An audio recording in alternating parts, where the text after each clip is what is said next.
I've got a problem.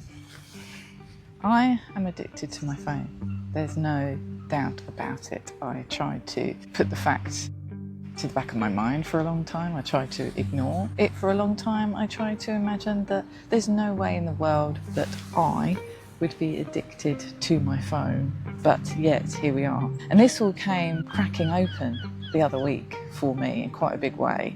And in this video, I'm going to share with you how I realised I had a phone addiction, the impact that was having on my life, and what I'm doing about it in the form of a 20 detox. Now you may be saying, you're on your phone right now. Well, I am outside. I am on a beautiful village green near where I live, and yeah, I'm recording this. But what I'm going to reveal in this video is what I'm doing to minimise the time I'm spending on apps and the effect that's having on me beneficially. So let's get into this. So what I realised is that I was really living my life online. Now, unfortunately, this happens when you run your own business. When you run your own business, you have to show up on all of the platforms. You have to network with people on all the platforms, and you have to connect with people, answer posts, like, comment, all of those sorts of things. The school run is just happening, so that's why there's lots of cars driving past. Maybe this wasn't the best time to do this video, but it's the only time I've got. So when you're always connecting with people online, you get your clients online, you're always checking the apps. Who's messaged me on LinkedIn? What comments do I need to reply on LinkedIn? Who's liked my recent post? What's happening on Instagram? What DMs have I got on Instagram? What conversations are going on over on Facebook? And who do I need to speak to over there? Constantly, all day, every day. And you do that, and what happens is you start to develop a habit of checking for checking's sake. And then what happens is you realise that you're seeking a hit, a dopamine hit, the kick of getting some kind of notification, because that's what your body is craving and seeking. And I realise this quite a bit now that I've stopped drinking. I'm replacing alcohol with so many other things. So it started off with sugar, then it was a bit of shopping, then it was various other things, and now it's time online. Now, when I say time online, I mean all the social media platforms, I mean my email, and I also mean dating apps. Now, if you are single, you will know what dating apps are like. They're designed to keep you on the app as long as possible, to give you those dopamine kicks and hits with notifications and matches and things like that. And what I noticed, I rarely go on them, but I went on them recently because I got a belief in my head that because I am a single parent and I work from home, I'm just not going to meet a guy any other way, which is of course not true. It's not true. And actually, it's not a good way to meet guys. But you're seeking some type of kick through going on these apps. And so I had to take a good look at it, because the other day I was so automatically checking, I was just automatically going on, and I looked at my time on the app and it was really, really high. And I was like, I've got to do something about this. I've got to do something about it. So here is what I did. I had racing thoughts. I was feeling frazzled. I was constantly checking. I was also seeking validation as well. Because I'm putting a lot of new content out, I'm experimenting with a lot of things. I'm sort of thinking that there could be validation coming from what people are saying. When of course, one of the biggest things that I learned way back was you don't move towards distraction, you move towards yourself. So if you're ever feeling a bit frazzled, or if you're ever feeling a bit anxious, rather than going outside of yourself to seek validation or reassurance, you've got to go back in. And I needed a reminder of this because I'd forgotten again. Now this just goes to show that you can do so much work on yourself and you still need reminding of what you need to do when you're feeling like this. So, I've got it written down here. I set about going on a 21-day detox, and at the moment I'm on day 5, just to let you know, so I will report back. But what I did was, the first thing I did was created what they call a nourishment menu. And a nourishment menu is all of the activities you can do instead of being on an app. So all the things that give you nourishment: reading, talking to a friend, spending time with your kids, even cleaning if that's your thing, doing a dance in the kitchen, baking something, whatever it might be for you, dancing to some music. Whatever it might be for you is what you can do instead. Now, for me, I read digital books. So what I've started to do is read physical books instead in those moments that I might want to be online. So having this nourishment menu to sort of pick from is a really good thing to do. You might be sitting here going, what are you talking about, her? It's just an app. I'd monitor your use of it. Monitor how much you go on and then see how it goes, because this sort of thing might help you. The next thing I did was I took full use of screen time and downtime on my phone. Now, if you've got an iPhone, you can set screen time, which is essentially how long you get on any given app every day.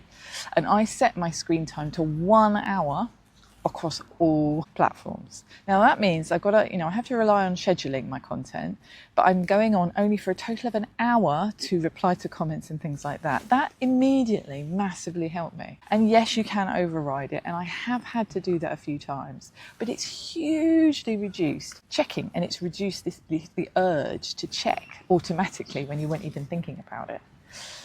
The other thing is downtime. So at a certain time of day, everything just shuts down. So the apps close off when the screen time is reached, and the downtime just shuts everything off. And so I've done that from 9 p.m. to 7 a.m. and that has also massively helped. So instead of being on my phone, I'm doing nourishment activities from my nourishment list, or I'm journaling. So one thing that I've set up is a 21-day detox plan with the help of the wonderful ChatGPT. And every day I'm journaling from the prompts that it's given me. And I just wanted to share a couple of what these are. And I can share this 21-day detox with you if it's something you're interested in, if it's something that you would like to do.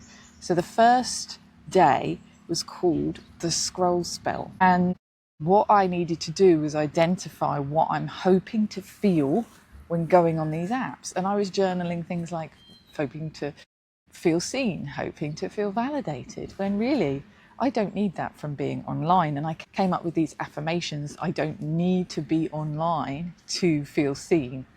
Just things like that massively help. It's all this already, but it just jogs your brain into rewiring in a different way. And for me, it hasn't taken that long, but I've just got to keep it up. So it was about identifying what I'm hoping to feel, journaling on that, and coming up with an affirmation, which I stuck up on my fridge.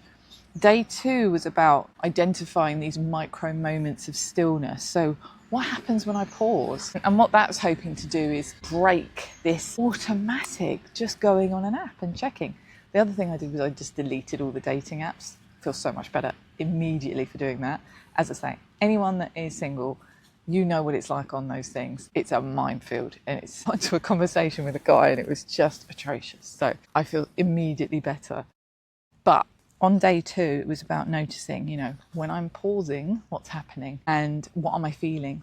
And then that helps to put a break between automatically going on the app and what I want to do instead. Day 3 was about identifying which apps feel worse and why, so to quiet the noise. So I identified that pretty much all the social media apps aren't great, but it's what's happening at any given time, I guess, on that platform.